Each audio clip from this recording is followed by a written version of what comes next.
हम जर्द हुए उस मौसम में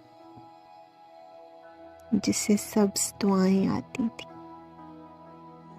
हम खाक हुए उन होंठों पर जो बोसा देकर फूल खिला सकते थे शाख के माथे पर। हम नक्श हुए उस धड़कन पर जिससे इल्म नहीं था हम भी हैं। हम पंछी उजड़े मंजर के, हम वहशी अपने अंदर के। ये किस रास्ते पर चल निकले जो खामोशी में शोर का था, किसी और का था। अब रेत हवा की मुट्ठी में जो ले जाए, एक टूटे ख्वाब का सरमाया वो ले जाए।